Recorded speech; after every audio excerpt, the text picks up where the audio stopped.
नमस्कार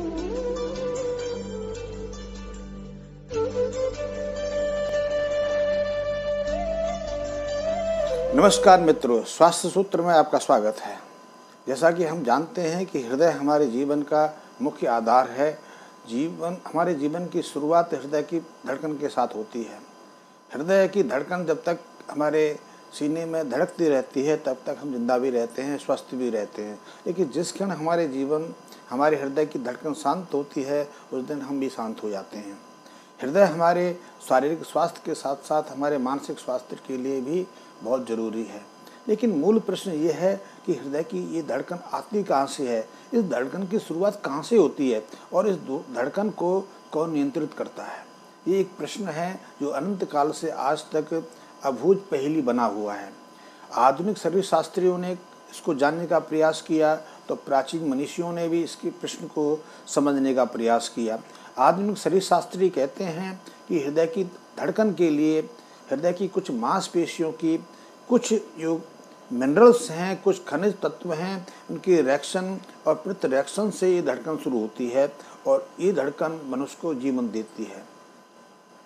इस धड़कन के पीछे मुख्य भूमिका उन खनिज तत्वों की तो रहती ही है, ऑक्सीजन नामक प्राणवायु की भी है।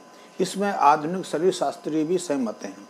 लेकिन जो प्राचीन संस्कृतियाँ रही हैं, जो हमारे प्राचीन मनीषी रहे हैं, उनका मानना है कि हृदय की धड़कन की शुरुआत किसी प्राण शक्ति या प्राण ऊर्जा नामक एक एनर्जी से, एक शक्ति से होती है। इस शक्ति का, इस प्राण ऊर्जा का स्रोत विश्व ब्रह्मांड में कहीं ऐसा है जो पूरी जीव जंतुओं को जीवांत बनाए हुए है। सभी जीवित अजीवितों के पीछे मुख्य प्रेरणा स्रोत है। लेकिन प्राचीन संस्कृतियाँ और प्राचीन विद्वान भी इस बात पर सहमत थे कि प्राण शक्ति के साथ कुछ ना कुछ इस हवा का, वायु का या ऑक्सीजन का संबंध रहता है। ऑक्सीजन की इस उपयोगिता को जानते हुए ही आधुनिक चिकित्सा विज्ञान में इलाज के रूप में ऑक्सीजन को प्रमुखता दी गई है। इसलिए जब कभी कोई इमरजेंसी में कोई रोगी अस्पताल में भर्ती होता है तो सबसे पहले उसे नस द्वारा, इन्फ्यूजन द्वारा तरल चढ़ाने का विधान किया जाता है और प्राणवायु के रूप में मास्क के द्वारा ऑक्सीजन सप्लाई की जाती है। ये बहुत ज़रूरी भी है। लेकिन एक प्रश्न तब भी शरीर शास्त्रियों के साथ, आधुनिक स्वास्थ्य विशेषज्ञों के साथ अबूझ बना रहता है कि जितने भी रोगी हैं जिनको ऑक्सीजन दी जाती है वो ऑक्सीजन लेने के बाद स्वयं में निर्बलता महसूस करने लगते हैं।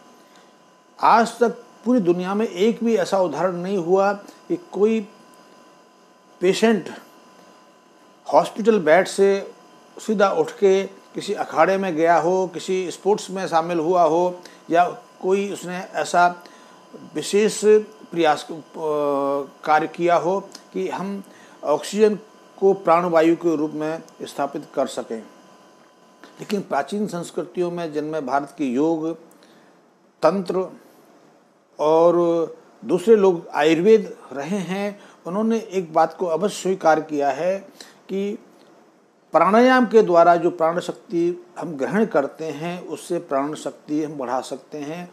प्राण शक्ति बढ़ा के हम अपने जीवन को ज़्यादा दीर्घ बना सकते हैं। हम शारीरिक और मानसिक रूप से ज़्यादा स्वस्थ हो सकते हैं। इसलिए योग में ऐसी सैकड़ों प्राणायाम की, श्वास की क्रियाएं खोजी गईं जिनसे हम अपने शरीर के कई तरह के शारीरिक और मानसिक रोगों से पूर्णतः मुक्ति पा सकते हैं और हृदय जैसे अति आवश्यक अंग को भी सबल, सशक्त और सुदृढ़ बना सकते हैं। ऐसे प्रयोग हुए भी हैं कि श्वास की विशेष क्रियाओं से हम शरीर के विशेष अंगों को प्रभावित करते हैं।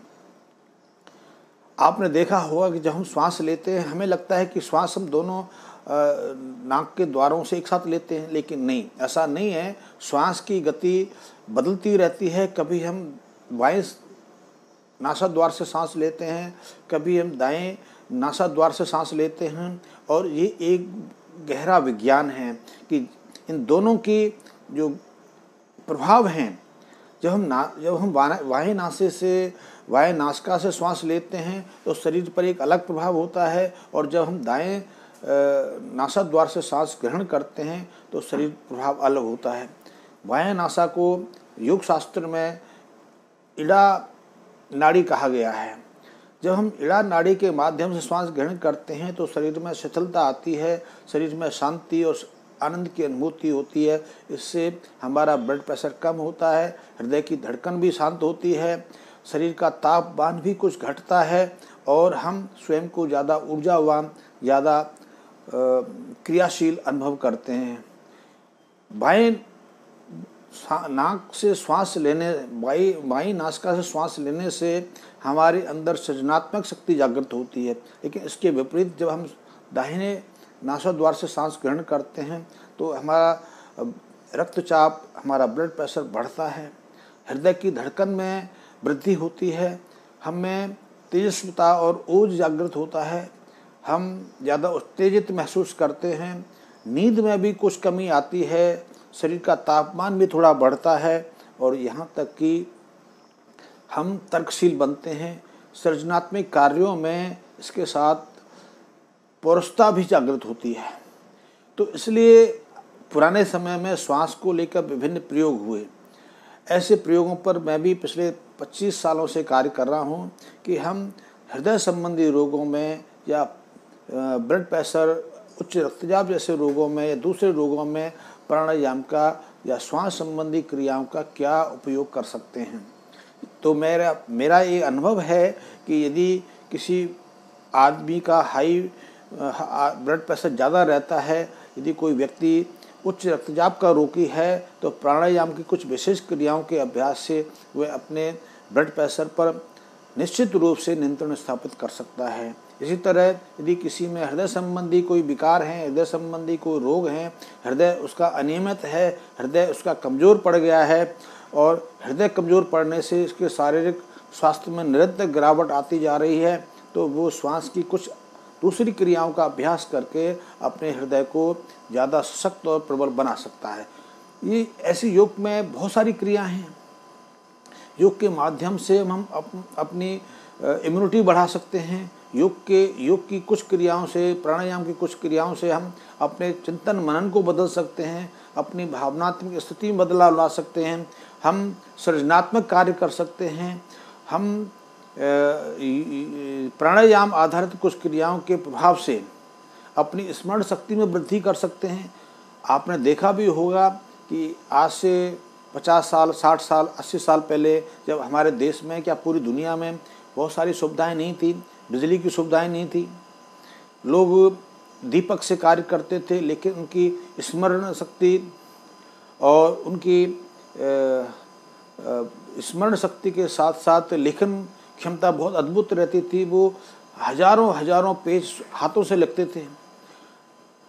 बहुत सारे ऐसे लोग अभी भी हमारे पास जिंदा हैं। अब तो खैर समय बदलने लगा कि कितने कितने ग्रंथों को लोग कंठस्थ रखते थे। आज तो वो क्षमता नहीं है, पहले थी। पहली क्षमता थी, लोग पहाड़ों को, समुद्रों को अपने श्रम से नाप देते थे। 100 ग्राम, 100 किलो, 150 किलो वजन उठा के चल लेते थे। तो वो किस क्षमता के साथ में थे? वो इन्हीं क्षमता के साथ में थे कि वो प्राणायाम के द्वारा अपने शरीर को इतना सबल और प्रबल बना लेते थे कि उनके लिए ऐसे कार्य बहुत सहज होते थे। प्राणायाम की क्रियाओं से हम अपनी भावना पर, अपने संवेदना पर भी प्रभाव रख सकते हैं। तो मेरा एक मानना है कि प्राणायाम की कई क्रिया हैं जिनका मैंने वर्णन पहले के वीडियो में किया है। आगे चल के भी मैं इसके बारे में आपको बताऊंगा। यदि आप किसी विशेष प्राणायाम पर या किसी विशेष बीमारी के लिए उपयोगी श्वास संबंधी क्रिया की जानकारी चाहते हैं तो आप कमेंट बॉक्स में मैसेज छोड़ सकते हैं। मैं उस पर विशेष वीडियो तैयार करने की प्रयास करूँगा। लेकिन मेरा कहने का ये अर्थ है कि हमें अपने शारीरिक और मानसिक स्वास्थ्य के लिए, अपने हृदय को प्रबल बनाने के लिए, अपने रक्तचाप पर नियंत्रित करने के लिए प्राणायाम की क्रियाओं का अभ्यास करना चाहिए, क्योंकि ये इन क्रियाओं के माध्यम से ही हम, श्वास की क्रियाओं के माध्यम से ही हम हृदय की धड़कन को नियंत्रित कर सकते हैं। यदि हृदय की धड़कन नियंत्रित है तो हृदय हमारे नियंत्रण में है, हृदय हमारे लिए लंबी अवधि तक कार्य कर सकता है, हमें जीवित रख सकता है, हमें स्वस्थ रख सकता है, हमें क्रियाशील रख सकता है, हम ज़्यादा दीर्घ आयु बन सकते हैं। तो आज का वीडियो मैं ही समाप्त